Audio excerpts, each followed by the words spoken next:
Remand ചെയ്തിരിക്കുന്നു എന്നുള്ള ഏറ്റവും പ്രധാനപ്പെട്ട വാർത്ത കൂടി ഇപ്പോൾ പ്രേക്ഷകരെ അറിയിക്കുകയാണ്. നേരത്തെ 6 മണി വരെയായിരുന്നു പോലീസ് കസ്റ്റഡിയിൽ വിട്ടത്. ഇപ്പോൾ റിമാൻഡിലേക്ക് വിട്ടിരിക്കുന്നു. പക്ഷേ എത്ര ദിവസത്തേക്കാണ് റിമാൻഡ് എന്നുള്ളതിന്റെ വിവരം കൂടി ഇപ്പോൾ അറിയേണ്ടതുണ്ട്. പി.സി. ജോർജിനെ 14 ദിവസത്തേക്ക് റിമാൻഡ് ചെയ്തിരിക്കുന്നു. പി.സി. ജോർജിനെ 14 ദിവസത്തേക്ക് ഈരാറ്റുപേട്ട മജിസ്ട്രേറ്റ് കോടതി റിമാൻഡ് ചെയ്തിരിക്കുന്നു എന്ന സുപ്രധാനമായ നിർണായകമായ വിവരം പ്രേക്ഷകരെ അറിയിക്കുന്നു. അങ്ങനെ പി.സി. ജോർജ് ജയിലിലായേക്കുവാണ്. അതോ റിമാൻഡിലായേക്കാണ്. ഇത്രയും ദിവസത്തേനാണ് അയക്കുന്നത്.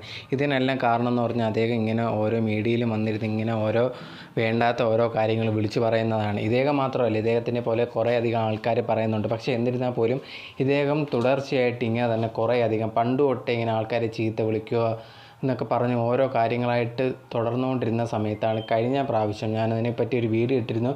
ഒരു കമ്മ്യൂണിറ്റിയെക്കുറിച്ച് വളരെ മോശമായിട്ടുള്ള രീതിയിൽ സംസാരിക്കുക.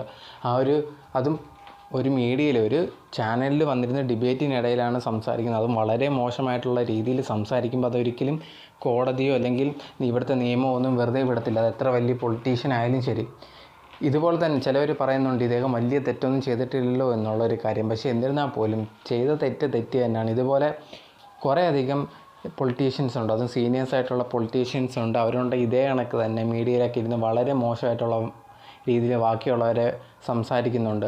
കേസെടുക്കില്ല എന്നുള്ളൊരു കാരണം കൊണ്ടാണ് ഇതൊക്കെ സംസാരിക്കുന്നതെങ്കിൽ പോലും ഇതൊക്കെ ഇങ്ങനെ കേസെടുത്താലേ ഇവരൊക്കെ പഠിക്കത്തുള്ളൂ. അപ്പോഴേ സംസാരിക്കുമ്പോൾ ഒരു മാന്യത കാണിക്കത്തുള്ളൂ. ഈ ഒരു ജാമ്യം കിട്ടാൻ വേണ്ടി കുറേയധികം പി.സി. ജോർജ് ശ്രമിച്ചിട്ടുണ്ട്. ആരോഗ്യസ്ഥിതി മോശമാണ്, ദിവസം രാത്രി ഗുളികകളൊക്കെ കുറേ കഴിക്കുന്നുണ്ട്, അതുപോലെ തന്നെ ഓക്സിജൻ ഒക്കെ എല്ലാത്തിൻ്റെ ആവശ്യമുണ്ടെന്നൊക്കെ പറഞ്ഞിട്ട് പോലും കോടതി അതൊന്നും വകവച്ചിട്ടില്ല. ഇപ്പോൾ എന്തായാലും റിമാൻഡിൽ വിട്ടേക്കുവാണ്. നമ്മൾ സംസാരിക്കുമ്പോൾ അത് നോക്കി തന്നെ സംസാരിക്കണം. ചുമ്മാ എന്തെങ്കിലും സംസാരിച്ച് ആൾക്കാർക്ക് അതിലൊരു വിരോധം വരുത്താൻ ഉണ്ടാക്കരുത്. കാരണം ഒരു ഫുൾ കമ്മ്യൂണിറ്റി ഇങ്ങനെ സംസാരിക്കുമ്പോഴത്തേനും അത് വളരെ മോശമായിട്ടുള്ളൊരു കാര്യമാണ്. ഇനി പുള്ളിക്കാരൻ ഇതേ കണക്ക് സംസാരിക്കത്തില്ലായിരിക്കും. കാരണം ഇതേ കണക്കിപ്പം നേരത്തെ കേസുകളൊക്കെ വന്നിട്ടുണ്ടെങ്കിൽ പോലും പുള്ളിക്കാരൻ അതിൽ നിന്നൊക്കെ വെളിയിൽ വന്നിട്ടുണ്ട്. പക്ഷേ ഈ സമയത്ത് പുള്ളിക്കാരന് അദ്ദേഹത്തിന് കറക്റ്റായിട്ടുള്ള ശിക്ഷ തന്നെയാണ് കിട്ടിയിരിക്കുന്നത്.